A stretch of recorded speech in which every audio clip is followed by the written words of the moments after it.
Okay, Coach, you guys had a pretty good day, to say the least. Yeah, it definitely was an exciting day. We really laid some challenges out to the ladies last night after our 3 games, and really just wanted to challenge them in the idea of going to the plate and being aggressive and really making sure we move runners and we get runners to the plate to score runs.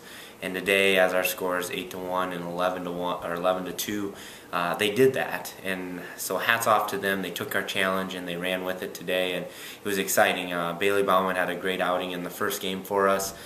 Really pitched strong. Our bats came to life. We were able to really move runners and get them into scoring position and execute our game plan in that first game against St. Michael's. And then going into the second game against Mercy, not knowing too much about them besides the games that they've played down here already, we got to see them a little bit against St. Michael's, but our pitching, I would say, is a little stronger than what they saw, and so we knew going into it we were kind of up there.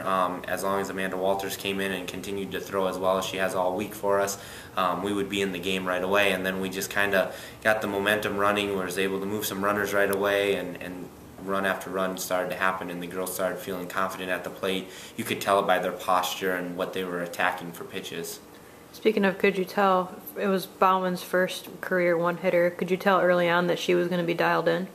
You know, it was awesome to see her finally get to where she was last year. I mean, I think she's going to be 10 times better than what she was last year, but we just need to get her some innings, and not coming from basketball as soon as we would have liked.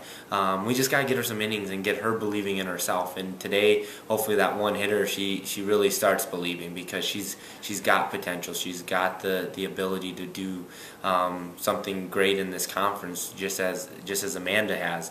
I mean, Amanda just has a lot more innings under her right now, and so Amanda's throwing with confidence and throwing with determination, and we just got to get Bailey there as well with the innings under her belt.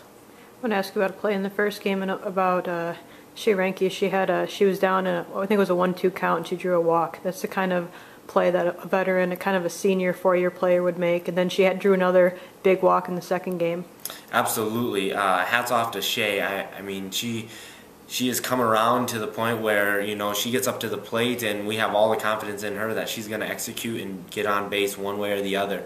She got down in the count in that first game 1-2 and really just was disciplined and made that pitcher come in.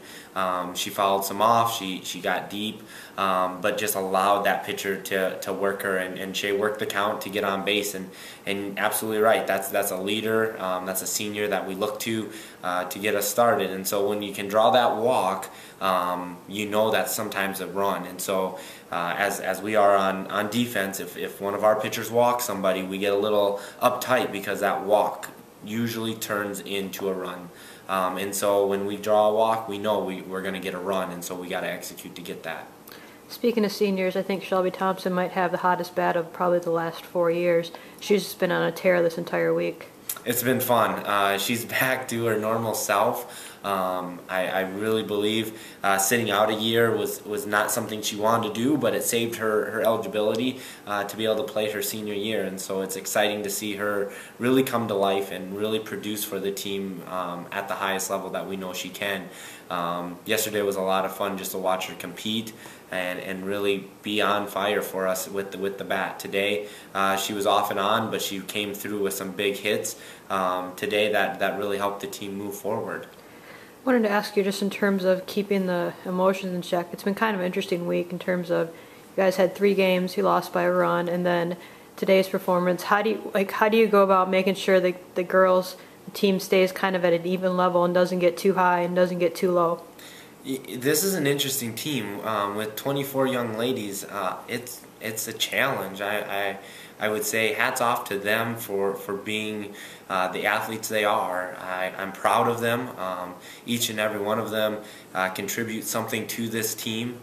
They may not get their number called right away in the game, but when their number does get called, they compete. I can't fault them for that. They compete and they give their teammates all they've got. And so really this is a team effort this week, on the field, off the field. The last game this evening, the girls finally saw that the dugout really can make a difference in the game. The team sat there and literally picked the pitcher for the first 2 innings and really ran the count. We flustered that team to the point where they really didn't know what to do. Their catcher called timeout at one point and yelled at their coach in the dugout that we had picked their signs, and he said, you know, still continue to throw. We don't have anything else. And so it's exciting to see the girls buy into that and say, you know what, I'm not on the field, but I'm gonna learn something. I'm gonna help our teammates.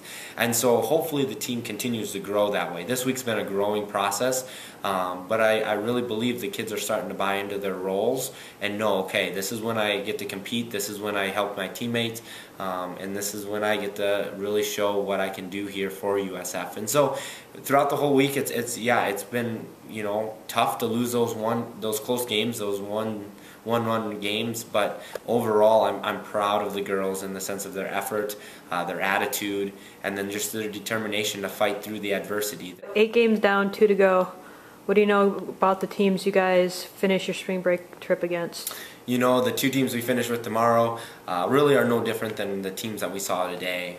They're going to hit the ball if you give them pitches to hit, but if we can keep them off balance, if Bale and Amanda are still on their game and they've got 2 games left for us to throw, we'll really keep them off balance, and that's going to be the key tomorrow. If we can keep their hitters off balance and our hitters stay hot like they are, we're going to be in position tomorrow to take 2 and really head home with a good record, looking for conference play and getting out on our own dirt and playing in front of our home crowd. And so we've got work to do tomorrow. 2 games, our first one at 9 and our second one at 11, and so we really have to go out and compete right away tomorrow so that we can come home ready to roll for conference.